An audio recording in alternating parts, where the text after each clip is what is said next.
আমি হৃদয়। অনেক দিন হয়ে গেল ফুপুর বাড়িতে যাওয়া হয় না। ফুপু খুব অসুস্থ, তো আমি ব্যবসার কাজে বিজি থাকি, এজন্যই আর যাওয়া হয় না। এই সময় আবার কিছুদিনের ছুটি, তাই ভাবলাম ফুপুর বাড়িতে যাওয়া হয় না, আর ফুপু খুব অসুস্থ, এই সুযোগে একটু ঘুরে আসি।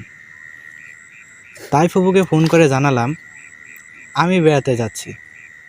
যেই কথা তেমন কাজ, কিন্তু যানজটের কারণে আস্তে আস্তে অনেক রাত হয়ে যায়। এখান থেকে আমার ফুপুর গ্রাম প্রায় ভ্যান বা রিক্সা দিয়ে গেলে 1 ঘন্টার পর। কিন্তু এখান থেকে ফুপুর গ্রামে যেতে অনেক বন জঙ্গল পাড়ি দিতে হয়, এজন্য বেশি রাত্রিবেলা ভ্যান বা রিক্সা পাওয়া যায় না। চলতে চলতে বাজারে এসে পড়লাম, কিন্তু বাজারে এসে এদিক সেদিক তাকিয়ে কোনো ভ্যান বা রিক্সা পেলাম না। তাই আমার একটু ভয় হতে লাগলো। এত রাত্রিবেলা জঙ্গলের মাঝখান দিয়ে যাব, আমি আমার ভয়টাকে মনে চাপা দিয়ে রাখলাম। কিন্তু হঠাৎ করে একটা জিনিস মনে পড়ে গেল, এতদিন পরে যাব, ফুপুর জন্য তো কিছু নেওয়া হলো না, না হলে তো অন্তত মিষ্টির তো নেওয়া দরকার। কিন্তু এত রাত্রে যে কোনো দোকান খোলা পাওয়া যাবে তা আর মনে হয় না। আমি একটু হেঁটে চললাম, কিন্তু দেখলাম রাস্তার পাশে একটা দোকান।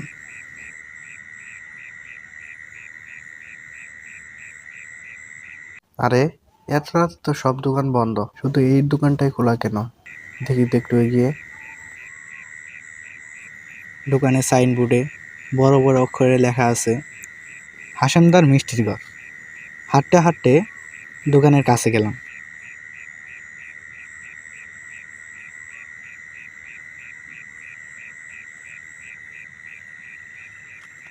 কি গো দাদা, মিষ্টি পাওয়া যাবে?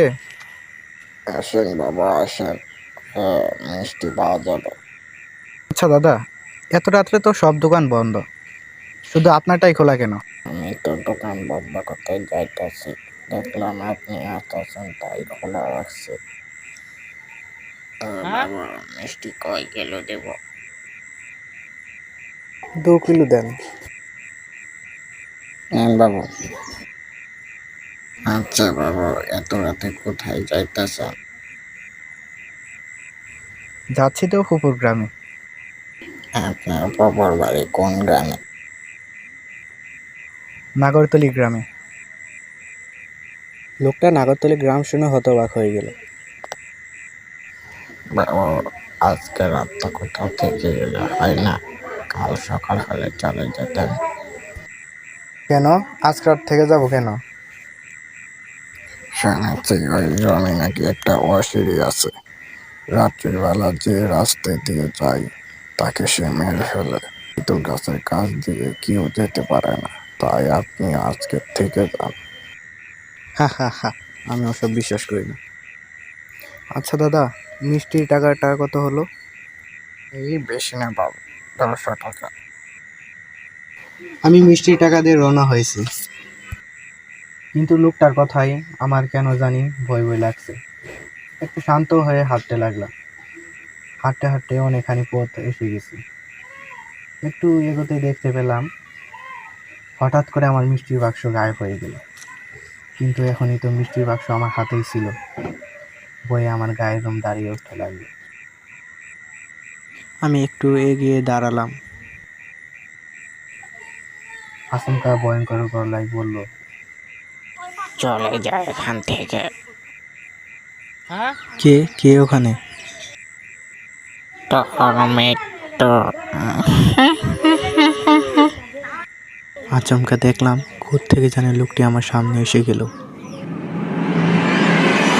দেখছি যার কাছ থেকে আমি মিষ্টি কিনলাম সে আমার সামনে, কিন্তু দেখে মনে হচ্ছে এ হয়তো মানুষ নয়, একটা অশিরি। কে কে তুমি?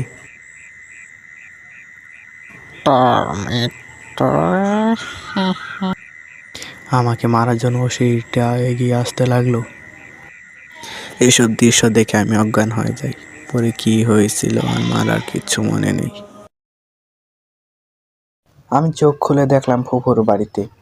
আমি এখানে কি করে এলাম, আর ওই তেঁতুল গাছের রহস্যটা কি? ফুফাকে জানালাম। ফুফা বলল, অনেক দিন আগের কথা। বাজারের এখানে হাসেমদার একটা মিষ্টির দোকান ছিল। একদিন রাতে শহর থেকে কয়েকজন লোক এসেছিল। তারা হাসেমদার কাছ থেকে মিষ্টি কিনে কিন্তু পয়সা দিতে চায়নি। আসলে তারা ছিল একদল ডাকাত।